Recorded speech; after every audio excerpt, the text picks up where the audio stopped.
Ceux qui font Monaco sont au micro. Je suis Geneviève Berthy et bienvenue dans le podcast de Monaco Info.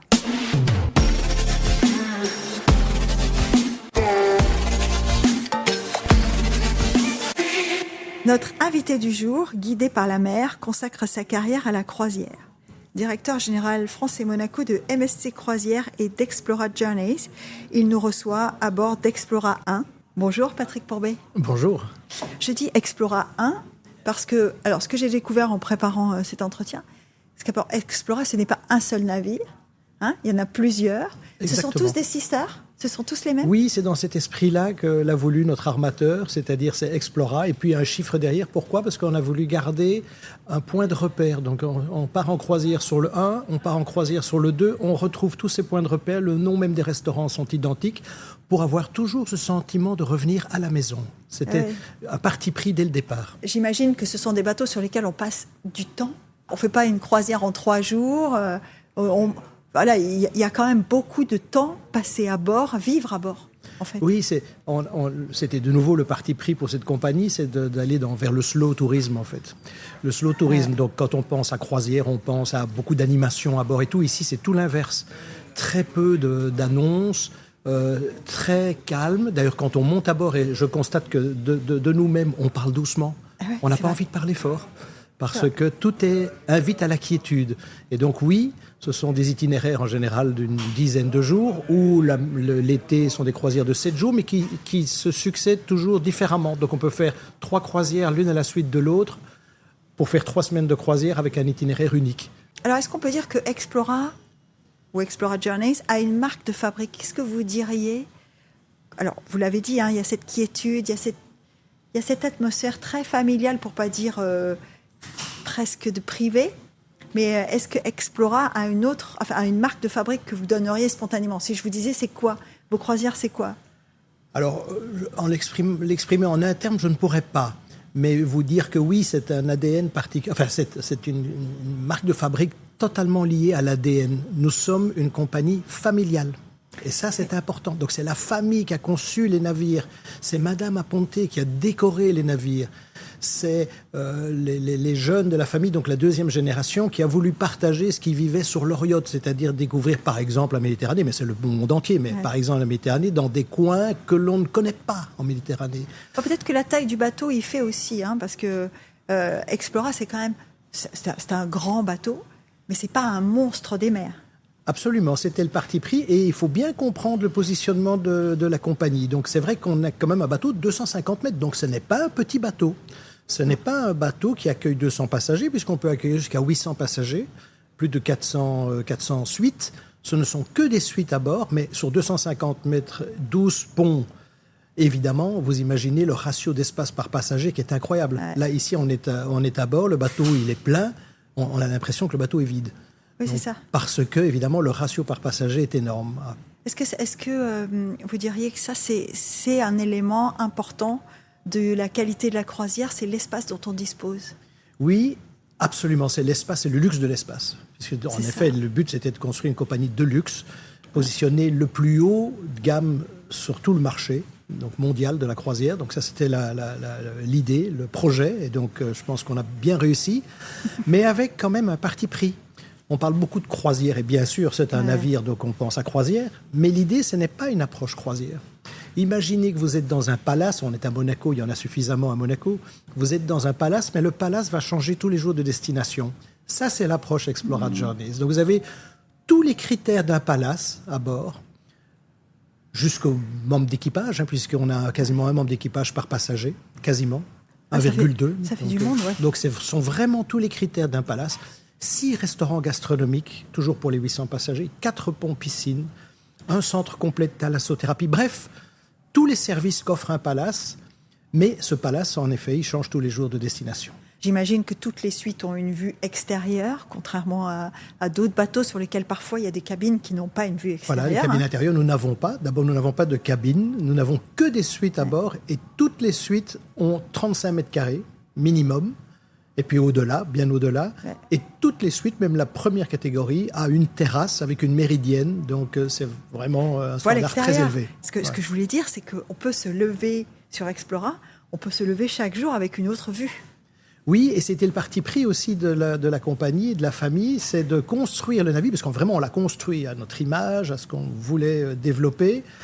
Et voilà, vous êtes ici dans un salon intérieur, mais vous voyez des grandes baies vitrées partout. Donc peu importe qu'on soit ou à l'extérieur de nombreux ponts extérieurs, ou à l'intérieur des très beaux salons, mais toujours avec la baie vitrée, donc toujours ce contact avec la mer. Eh oui, parce que vous disiez c'est une autre façon de vivre la mer, de vivre la croisière. Ce qui est intéressant peut-être à ce stade-là pour ceux qui nous écoutent, c'est que quand on fait de la croisière, on est marin quand même. C'est-à-dire que le MSC, c'est une compagnie de marins. C'est pas, on ne devient pas armateur de bateaux de croisière comme ça par hasard. Non, tout à fait, et particulièrement de MSC, puisque notre armateur, qui a aujourd'hui 85 ans, qui vient d'ailleurs de céder la compagnie à ses enfants, donc c'est à moins d'un mois, mais c'est lui qui l'a créé, donc c'était lui la première génération, et lui-même, c'est un marin. C'est un marin, c'est une famille de marins. Lui, il a fait ses classes, en effet, il est officier de capitaine. Et quand il était jeune, il commandait un navire de la famille, puisqu'à l'époque déjà, c'était alors une beaucoup plus petite compagnie, basée à Sorrente, et donc il emmenait les touristes visiter Capri. C'est d'ailleurs comme ça qu'il a rencontré sa femme. Oui, tout ça, c'est une tradition familiale. Alors, du coup, ça me fait poser la question. Je me dis, comment Patrick Pourbet, né à Bruxelles, devient un marin lui aussi? Parce que, bon, vous êtes à bord, vous développez le produit, vous êtes vous-même attaché viscéralement à la croisière. Donc comment, quand on est né à Bruxelles, comment on devient marin? Alors moi, mon histoire, elle est un peu différente et je vais essayer de ne pas être trop long. Mais c'est vrai que bon, moi, je suis quand même en fin de carrière et donc c'est vrai que j'ai passé toute ma carrière, quasiment toute ma carrière dans la croisière. Donc j'ai vu vraiment l'évolution de la croisière moderne depuis ses tout débuts. Dont Explora est quand même un symbole de cette Explora, vraiment, c'est ça. C'est pour moi la quintessence de ce qu'on pouvait faire. Donc j'adore finir ma carrière en développant Explora parce qu'on est vraiment arrivé à une qualité de prestation, de suivi. Et ça demande une logistique derrière qui est incroyable. Donc c'est vraiment l'expression même du développement de la croisière à son plus haut niveau. Mais moi, pour ma part, en fait, il n'y a pas de secret. Mon père était le pionnier de la croisière en Belgique. Ben voilà. Voilà, je dis toujours, la pomme ne tombe jamais très loin de l'arbre. Non, exactement. Et pour vous dire toute la vérité, c'est qu'à l'époque, mon père travaillait pour une compagnie qui est hollandaise, qui est la Holland America Line, qui n'était pas, aujourd'hui c'est une compagnie de croisière, mais à l'époque ce n'était pas une compagnie de croisière, c'était une compagnie transatlantique. Parce qu'avant les années 60, c'était le bateau qui était utilisé pour aller aux États-Unis et pour aller visiter tous les continents. Il n'y avait pas l'avion. Et donc, en tout cas, beaucoup moins. Et dans des conditions de sécurité qui étaient quand même différentes aussi. Oui, puis même tout simplement, les avions n'avaient pas la capacité technique de traverser l'Atlantique. C'est venu dans les années 60, 62, 63. Et donc, à l'époque, tous les marchés européens avaient leur compagnie transatlantique. La France, avec le France, bien évidemment, la French Line. Et donc, mon père travaillait pour la Holland America Line, et donc il a été nommé à New York. Et moi, je suis né à Rotterdam, au siège de la compagnie. Voilà. Et je suis parti et émigré aux États-Unis dans mon berceau. Donc, moi, je suis comme Obélix, je suis tombé dedans. Alors, quand je dis né à Bruxelles, je suis pas tout à fait dans la vérité. Vous êtes belge, oui, tout mais à fait. Vous êtes un belge de l'étranger, comme oui, on un dit. petit peu, enfin très international. Très donc, international. Né à Rotterdam, les premières années de ma vie à New York, mais j'en ai pas gardé beaucoup de mémoire. Pourquoi ? Parce qu'en fait, ce qui s'est passé, c'est que dans les années 60, quand on habitait New York, mon père a vécu cette révolution. C'est-à-dire que l'avion est arrivé et a commencé à pouvoir effectuer les transatlantiques. Et en quelques années, toutes les compagnies transatlantiques ont disparu. Aujourd'hui, il ne reste plus que la Cunard. La French Line a disparu en 72. C'était le France, c'était un des derniers. On se souvient de la mélancolie terrible du peuple français et de la France qui a vu son paquebot, son fleuron disparaître, ou en tout cas partir à l'étranger, puisque le France était devenu le Norway. Donc, on se souvient, ça a été un moment compliqué, le moment où le fret et les paquebots... Alors, c'est pas qu'ils ont perdu une partie de leur utilité, mais presque, quand même. Oui, tout à fait. L'avion a pris, évidemment, on y allait beaucoup plus vite, on traversait l'Atlantique y compris pour le fret, d'ailleurs. Et pour le fret, en partie aussi. Donc, c'est vrai que l'avion a supplanté le navire. Et donc, à ce moment-là, les compagnies qui se retrouvaient sans activité, certaines ont disparu, c'était terrible. D'autres se sont reconverties en compagnie de croisière. Je peux parler de la Holland America Line, compagnie hollandaise, elle s'est reconvertie en compagnie de croisière. Et ça, c'était le début de la croisière moderne, parce que les Américains ont commencé à s'intéresser à la croisière. Et les Américains... ont un peu réinventé la croisière. On se souvient de la croisière s'amuse. Alors avec des bons côtés parce qu'ils ont apporté beaucoup de bien à la croisière, mais aussi avec beaucoup d'une approche croisière, j'ai envie de dire, qui ne plaît pas toujours aux Européens. Un petit peu caricatural, hein. Peut-être on peut en qui a parler, créé Patrick. D'ailleurs les préjugés de la croisière qu'on a encore aujourd'hui en France. C'est ça. On peut en parler peut-être de cette idée selon laquelle sur un bateau, on ne fait pas ce qu'on veut. Exactement. Et qu'on est un petit peu contingenté par les activités en groupe, c'est exactement ça. En fait, c'était longtemps un sujet de réflexion pour comprendre et d'analyser cet a priori. Il y en avait d'autres. Hein. Il y avait aussi l'âge des croisiéristes. Mais aujourd'hui, c'est terminé. Aujourd'hui, la moyenne d'âge, je ne parle pas de la d'Explora, mais du marché de la croisière, la moyenne d'âge chez MSC, par exemple, c'est 43 ans. Donc, c'est quand même beaucoup plus jeune que ce qu'on a en tête, ou ce qu'on avait en tête. C'est la même chose qu'un club de vacances, en fait. Oui, c'est ça. Et ça, c'est déjà une réalité. Puis il y avait le prix aussi, on disait que c'était très cher. Aujourd'hui, honnêtement, le rapport qualité-prix d'une croisière est très très abordable, suivant le type de produit que l'on prend. Explora, évidemment, on est sur du très haut de gamme, c'est différent. Oui. Mais donc il y a tous ces a priori, mais le principal, en effet, frein, c'était cette idée qu'on part en communauté à bord d'un bateau. Et que donc, communauté, ça veut dire qu'on va être les uns sur les autres, qu'on va devoir suivre des programmes ensemble, on n'aura pas la liberté du choix. Et puis on va manquer d'intimité, on va aussi manquer de ce qu'on appelle un espace privatif, quoi. Exactement. Et ça répond finalement, la réponse que les compagnies ont apportée à cette grande question qui est vraiment très importante, c'est la taille des navires. Aujourd'hui, et c'est drôle, ça s'est retourné même contre le produit alors que c'était la solution. C'est-à-dire que les navires sont devenus plus grands. Et quand les navires sont devenus plus grands, on a dit « Ah non, mais alors ça doit être, cet effet communautaire doit devenir horrible. Avec 5000 passagers, ça doit être horrible à bord. » Et en fait, c'est tout l'inverse. En fait, avec les grands navires, on a redonné de la liberté aux passagers parce que sur un très grand navire, comme les MSC, les plus grands navires que nous construisons, eh bien, ce sont des bateaux qui peuvent accueillir plus de 4000 passagers. Mais on a à bord 12 restaurants différents, 21 bars, 2 salles de spectacle, un centre aquatique le dîner du capitaine, le dîner du commandant, ça doit être quelque chose. Alors ça a évolué. Hein. Aujourd'hui, le commandant ne peut plus dîner avec tous les passagers. Malheureusement, ça a un peu perdu. Parce que vous parlez de la croisière s'amuse, le dîner du commandant, la soirée du commandant. C'est vrai, c'était traditionnel. C'était quand même, dans chaque épisode, c'était quand même le moment. Oui, absolument.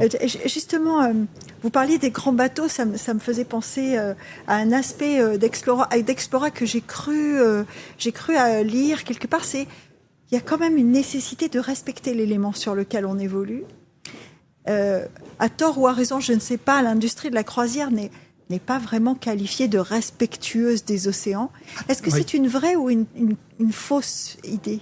Alors, qu'on soit pointé du doigt, qu'on nous pose des questions, c'est totalement légitime, c'est bien sûr très important. Bien sûr, le bateau avance avec des moteurs qui tournent avec du fuel ou du GNL maintenant, du gaz naturel liquéfié, donc bien sûr qu'on a un impact environnemental. Je crois qu'il était en tout cas fortement exagéré, parce qu'aujourd'hui quand même, il n'y a quand même que 300, un peu plus de 350 navires sur toutes les mers du monde, petits et grands navires. À l'échelle des mers du monde, c'est pas énorme. À l'échelle, je vais dire, de la planète, c'est quand même très petit malgré tout, mais ça, c'est pas la bonne réponse. La bonne réponse, en fait, c'est que les compagnies maritimes ont pris le taureau par les cornes. On est aligné. Alors là, je vais vous parler d'MSC, de nouveau global, pas uniquement Explora, mais MSC Croisière s'est engagé sur les accords de Paris, hein, donc comme les autres compagnies de croisière. D'ailleurs, la CLIA qui les regroupe, toutes les compagnies se sont engagées à respecter le zéro émission net à l'horizon 2050. C'est le cas aussi pour MSC, mais on est quand même en fer de lance parce qu'on est une jeune compagnie, qu'on a des bateaux très récents, que notre armateur est un marin, donc il a évidemment cet ADN du respect des océans, donc toutes les possibilités d'améliorer, d'aller dans ce sens de la transition environnementale, il les a pris, il l'a investi. Et aujourd'hui, parce que effectivement, c'est avant tout de l'investissement. Hein. C'est de l'investissement, oui, c'est ça, exactement. Donc, ce n'est pas donné à tout le monde, mais nous avons toujours les moyens de nos ambitions. Donc, on a pu investir dans tous les moyens qui nous permettent d'assurer cette transition environnementale. Et on a un cap intermédiaire, en fait, prévu par les accords de Paris. C'est à l'horizon 2030 d'avoir déjà réduit les émissions CO2 par passager de 40%. Eh bien, nous le traçons. Et j'ai une très bonne nouvelle, puisque les chiffres viennent de sortir, puisque tout ça est audité, bien évidemment. Et donc, sur 2025, nous sommes arrivés déjà aux 40%, 5 ans avant l'échéance. Ça, c'est une performance. C'est une performance. Alors, moi, j'aime toujours être très honnête et très transparent par rapport à toutes ces analyses que l'on fait sur cette transition environnementale. Évidemment, les premiers pourcentages seront plus simples que les suivants. Ah, ça c'est comme le handicap au golf. Hein. Voilà, exactement. Voilà. Oui. Pour arriver à 10. À 18, ça va. Voilà, jusqu'à En dessous de 18, c'est bien. ça devient plus dur. Pour descendre en dessous de 18, ça devient plus dur. Ça devient plus compliqué. Exactement. Là, j'imagine que c'est un peu le même phénomène. Hein, quand on part de zéro, faire les 50 premiers efforts, oui. Ça se fait. Ça se fait, c'est pas si simple, parce que je peux vous dire que c'est déjà un travail considérable. Voilà, ça se fait. Mais après, pour descendre en dessous des 50... Voilà, on a pris le bâton de pèlerin bien en main dès le départ, et on voit que finalement, moi je suis très heureux de voir qu'on arrive déjà si vite au moins 40%. Comment on y arrive ? Eh bien, on y arrive déjà sur les bateaux récents. Les bateaux récents, évidemment, les moteurs sont beaucoup plus efficaces que les moteurs. Ça, c'est comme les automobiles. Les plus récents sont plus efficaces que les plus anciens. Ça, c'est une chose. Ensuite, il y a quand même quelques éléments très importants. Il y a évidemment le carburant. On carburait toujours avec du fuel. Aujourd'hui, les bateaux sont capables de brûler du GNL.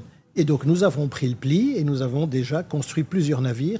Avec MSC, nous avons déjà construit plusieurs navires. Nous allons sortir le 4e navire qui fonctionne au GNL, tous construits à Saint-Nazaire, en France, au chantier de l'Atlantique. GNL, ça veut dire, pour être très simple, l'équation est claire, c'est bien sûr pas une solution finale, mais c'est une étape sur cette transition.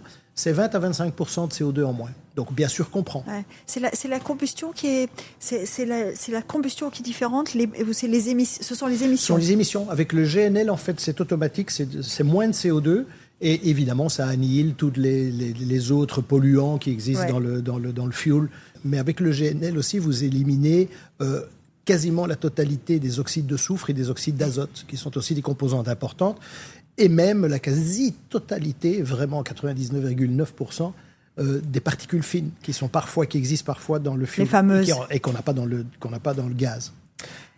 On parlait de l'électrification des ports aussi. Alors, une autre étape, en effet, très importante. Et, il y a quelques semaines seulement, on a inauguré à Marseille la triple prise, puisque l'objectif aussi, on est dans le port, on coupe les moteurs, on place une grosse prise, c'est une grosse prise de courant, hein, c'est jusqu'à 10 mégawatts. Grosse prise. Et donc, on branche le navire et on est sur EDF.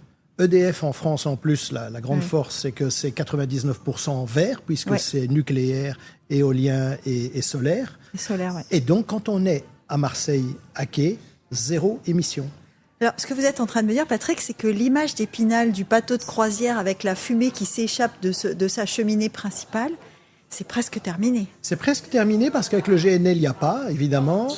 Et quand on est à quai, évidemment, et que les moteurs ne tournent pas, on n'a pas, évidemment, cet effet négatif. Oui, c'est ça. Hein. Alors, l'électrification des ports, c'est une démarche qui vient des ports qui vous accueillent et pas de l'armateur. Est-ce que aujourd'hui, l'industrie de la croisière sensibilise ou développe des programmes de coopération avec les marins ? Alors oui, parce que quand vous dites que ce n'est pas une initiative des compagnies, ça n'est pas vrai. Parce qu'en fait, avant d'installer les prises à Marseille, bien évidemment, il y a des discussions qui ont eu lieu entre le port, entre la région, parce que c'est la région en fait qui a financé l'électrification à quai à Marseille, comme d'ailleurs c'est prévu à Toulon et à Nice. Et bien sûr, ce ont été des discussions avec les compagnies. Et en fait, nous avons accepté de payer des droits de port plus élevés depuis plusieurs années pour commencer déjà le financement de l'électrification à quai. Donc bien sûr, cette électrification, l'électricité est payée par les compagnies, mais même l'installation est payée via les droits de port que nous payons quand nous sommes à quai. Alors ça, c'est un aspect alors j'allais dire le grand public, en tout cas, y compris, je pense même la plupart de vos passagers ne connaissent pas. C'est voyager, vous disiez, une croisière, c'est changer de décor tous les jours. Trouver les étapes, trouver les accords avec les quais qui vont vous accueillir, ce sont des négociations commerciales aussi. Oui, alors commercial, oui, bien sûr, parce dès qu'il y a un coût, bien sûr, il faut qu'on soit tous d'accord, mais ça se passe très bien, je dois dire. Par contre, ce qui est très important, et c'est important ce que vous dites, c'est que il faut une relation vraiment, je dirais même, pas uniquement le port, la destination et la compagnie. Et ça, c'est une des dernières grandes évolutions qui est en cours entre la croisière et les destinations. Parce que pendant des années, la relation entre une compagnie de croisière et une destination, c'était juste la discussion entre le port et la compagnie. Ouais. Et aujourd'hui, c'est inconcevable. Aujourd'hui, pour un autre problème d'ailleurs qui peut apparaître parfois, c'est qu'il y a trop de bateaux de croisière et qu'il y a trop de touristes qui descendent à une destination. Ouais. Donc là aussi, il faut réguler. On a tous en tête l'exemple de Venise, qui a fini par faire sortir, entre guillemets, les bateaux de croisière du centre de la lagune. Il y a quand même dans l'esprit ou dans la compréhension globale ou dans l'opinion publique, il y a cette image de l'envahissement de la Exactement. croisière. Et en fait, je vais revenir sur ce que vous dites parce que Venise, c'est un vrai sujet et c'est important, mais je vais y revenir tout de suite. Mais je prendrais plutôt comme exemple Santorin ou Dubrovnik. Dubrovnik encore mieux, parce que Dubrovnik, la page est tournée, j'ai envie de dire. Pourquoi ? Parce que Dubrovnik s'est rendu compte il y a quelques années, c'était dans les années 2018, c'est en 2018, je pense que l'accord a été signé. Le maire de Dubrovnik a diligenté une étude pour comprendre. Et il a tout de suite dit, voilà, moi la croisière, c'est formidable, j'aime beaucoup. Mais je ne peux pas accueillir tous les bateaux. Donc, diligenter une étude, combien de touristes peut-on accueillir chaque jour pour garder une véritable qualité de visite et ne pas avoir cet effet de masse. Ouais. Et donc, une grande conférence a eu lieu, c'était en 2018, entre les compagnies de croisière et Dubrovnik avec son étude, qui a dit, écoutez, nous, on n'est pas du tout contre vous, on vous aime beaucoup, mais de façon mesurée, dorénavant, nous ne pourrons accueillir que 2 bateaux par jour. Et 2 bateaux par jour, c'est fixé. Et depuis lors, ça tourne et ça marche merveilleusement bien. Bon, et nous, à Monaco, nous avons choisi, c'est 1. Voilà, mais c'est très bien, pas plus. Et puis, sur Venise, je reviens parce qu'on a souvent, en effet, montré du doigt les croisiéristes et les bateaux de croisière à Venise, alors que ce n'est pas le cœur du sujet, en fait. Alors, oui, que l'on ne passe plus devant la place Saint-Marc avec des grands paquebots, je le conçois totalement, je suis moi-même totalement d'accord, ce n'était pas une bonne idée. On part maintenant de Marghera, à côté. Et ça, ce sujet-là, en effet, sur cet effet visuel, j'ai envie de dire que c'était indispensable. Maintenant, on part de Marghera à côté, mais juste pour comprendre les chiffres de Venise, qui n'a pas du tout résolu sa problématique et qui se ronge encore les ongles aujourd'hui. L'affluence n'a pas baissé. N'a pas baissé, pourquoi ? Parce que les croisiéristes qui partaient de Venise, c'était un peu plus d'1 million de passagers par an. Alors certains visitaient, même certains ne visitaient même pas et partaient de Venise. Donc ça, c'est une chose.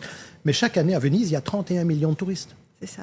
Donc la croisière, il y a toujours autant de monde à la place Saint-Marc. C'était pas la croisière qu'il fallait montrer du doigt. Le pont des Soupirs, c'est terrible. Donc voilà, il faut réguler autrement et réfléchir dans sa globalité. Venise doit réfléchir dans sa globalité. Je m'excuse, je vais un peu être provocateur, mais est-il si nécessaire d'avoir un aéroport aussi grand à Venise pour une ville qui peut accueillir pas autant de passagers ? Alors, pour faire le pendant, parce que évidemment tout ça a un lien avec l'idée que Monaco peut se faire de la croisière. D'abord, Monaco, c'est tout petit. Patrick, comment est-ce qu'on travaille avec une destination aussi petite ? Parce que, alors vous l'avez dit, il y a un nombre de cabines limité, sciemment limité sur Explora, mais il y a quand même 800 passagers possibles. Oui.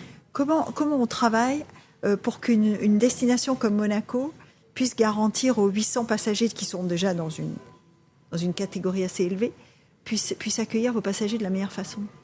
Alors je dirais la première réponse est que 800 passagers par rapport à Monaco, c'est un chiffre tout petit. Donc je vais dire que dès qu'on sort du port, ils sont directement dilués dans les touristes qui fréquentent Monaco.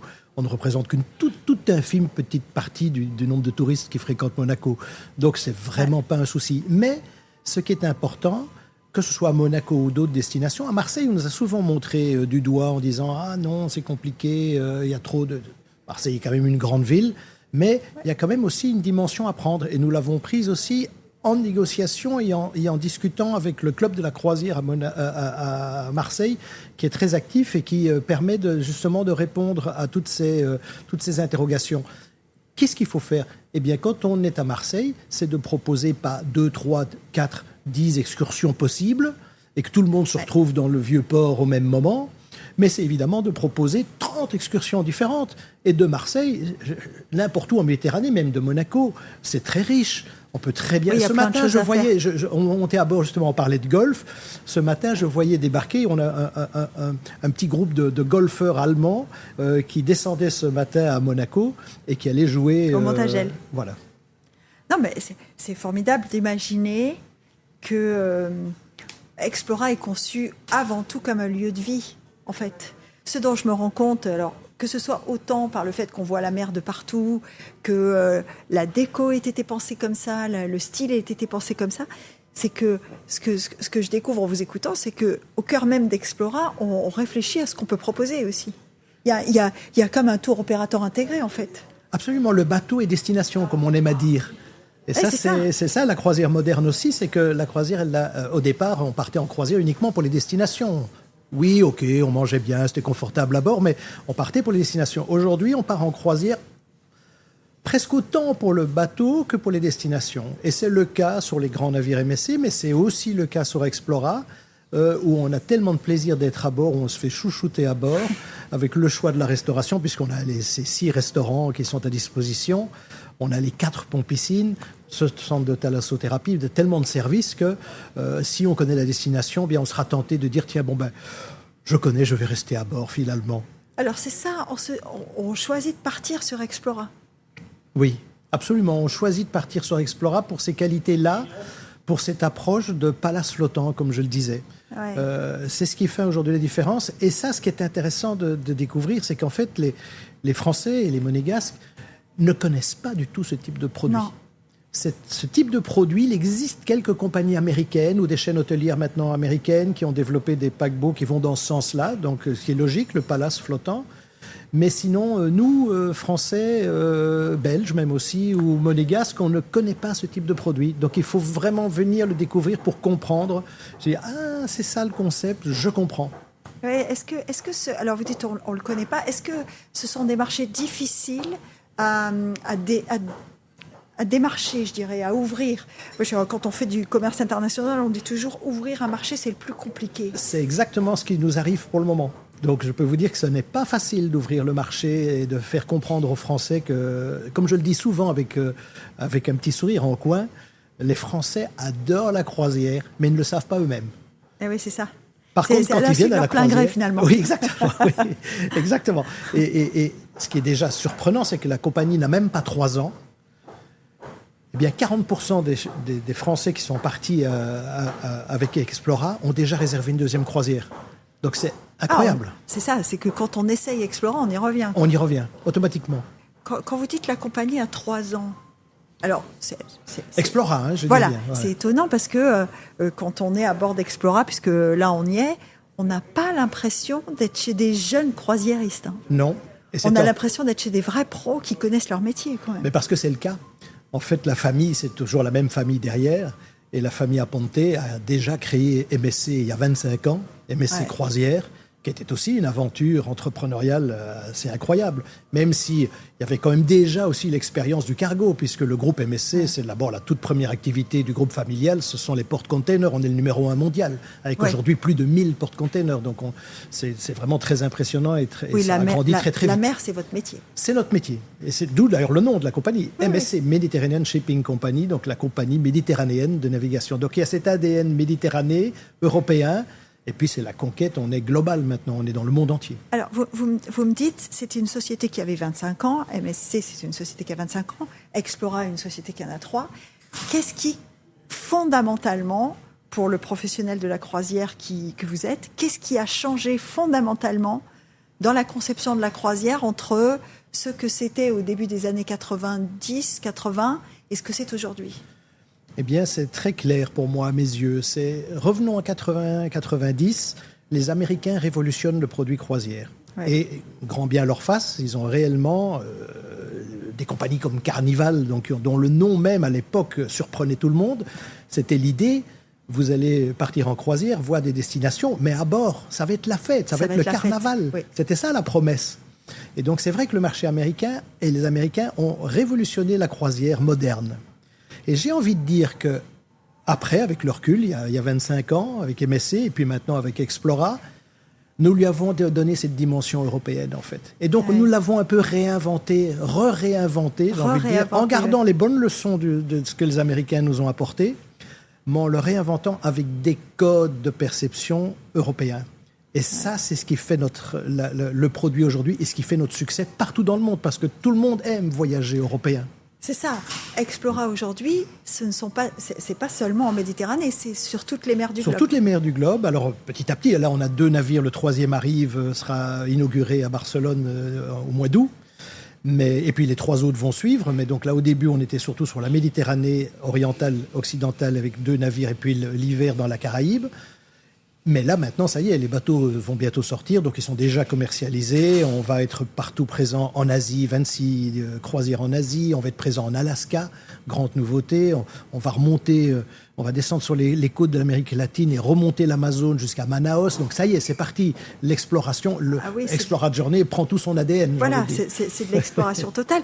Est-ce qu'un jour, vous avez pensé proposer un tour du monde sur un Explora ? J'allais y venir. C'est 2029, il est programmé, il est en vente. Donc ça y est, nous avons programmé notre premier tour du monde et ce sera donc une magnifique croisière de 140 jours à peu près. Donc, 140 jours.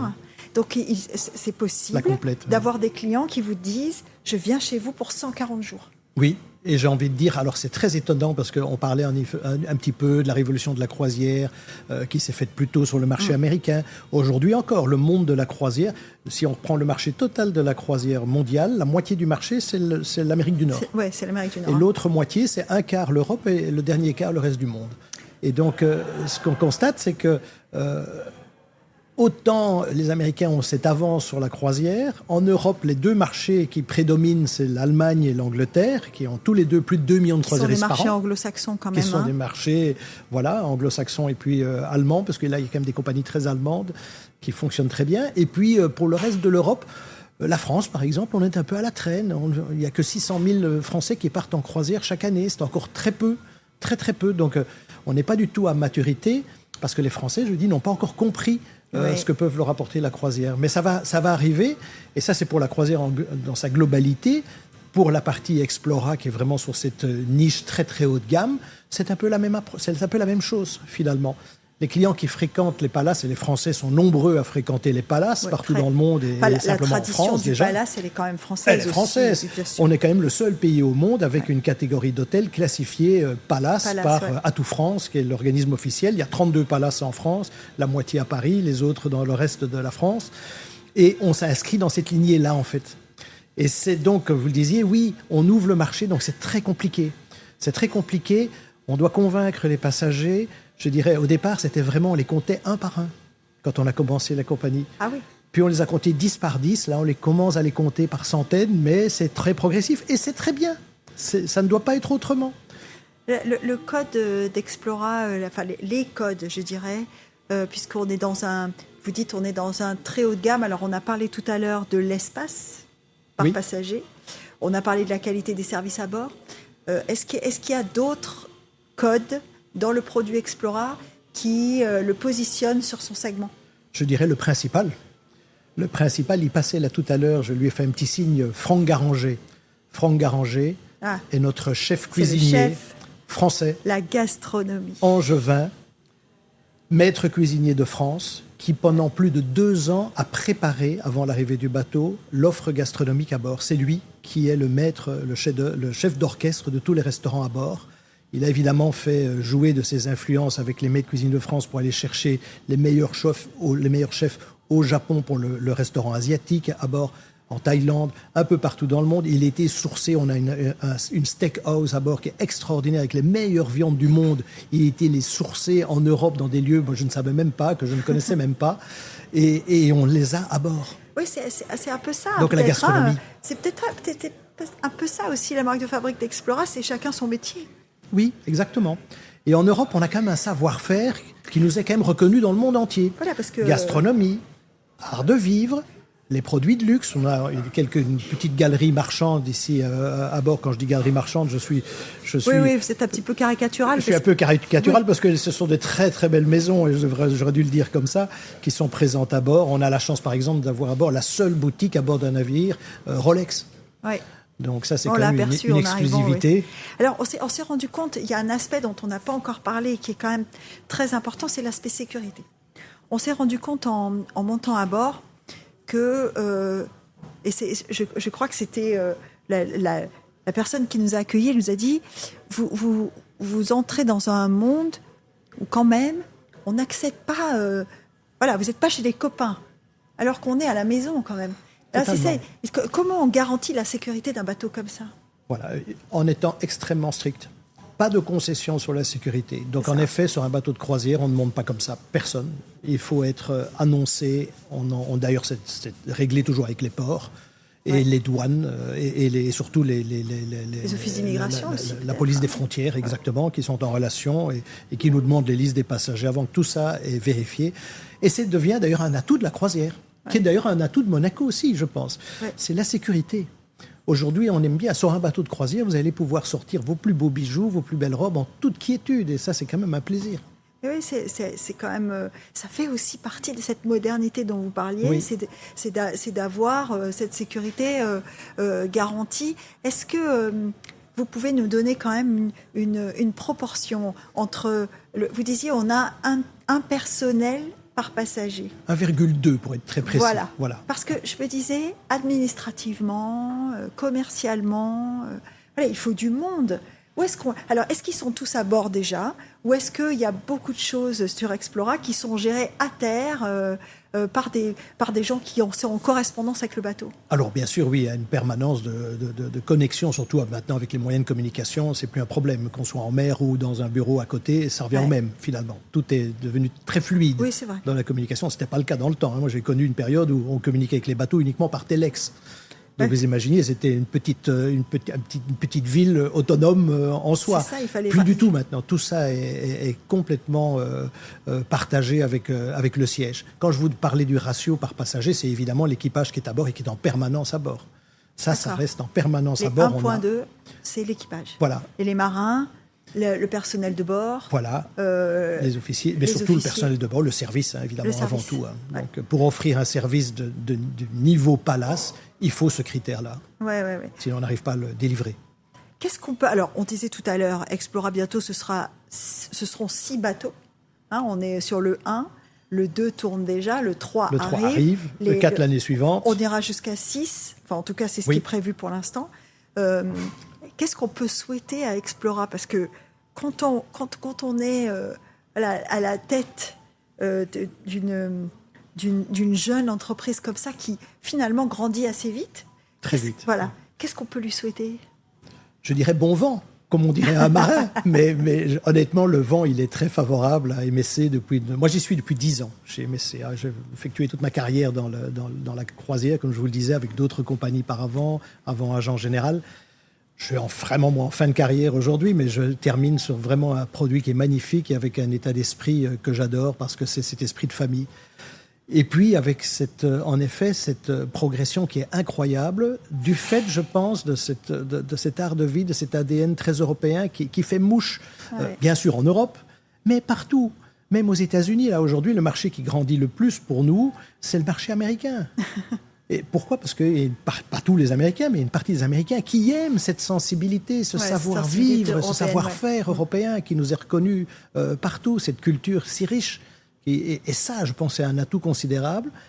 Alors aujourd'hui, oui, c'est 6 bateaux programmés, mais dire que ça s'arrêtera là, je ne vous dirai certainement pas ça. Sur MSC, qui est l'autre partie, nous avons aujourd'hui déjà 23 navires, mais nous en avons 12 en construction. Des tout grands bateaux. Ça semble quand même incroyable de se dire 12 navires en construction. Alors, à 4000 passagers par navire, ça fait quand même beaucoup de monde à transporter. Oui, tout à fait. Mais par contre, le marché de la croisière globale, comme je vous disais, il y a à peu près 350 navires dans le monde. Ça reste très marginal par rapport au tourisme. Donc, c'est loin d'être un marché complètement dépassé, complètement mature. Et puis n'oublions pas, 75% de l'espace terrestre, c'est la mer, ce sont les océans. Donc demain, si on veut limiter, ou si on parle souvent de mass market, là, comme on le dit toujours, la croisière fait pas partie du problème, fait partie de la solution. Parce que si demain on veut moins de monde sur les plages de France ou de Navarre, il faut en mettre plus sur les bateaux. Évidemment, le bateau sera également une bonne option. Eh bien, merci beaucoup, en tout cas, Patrick, d'avoir trouvé du temps pour nous. C'était un vrai plaisir. Et puis, bon vent sur Explora. Merci beaucoup. À très bientôt. À très bientôt. Merci à vous.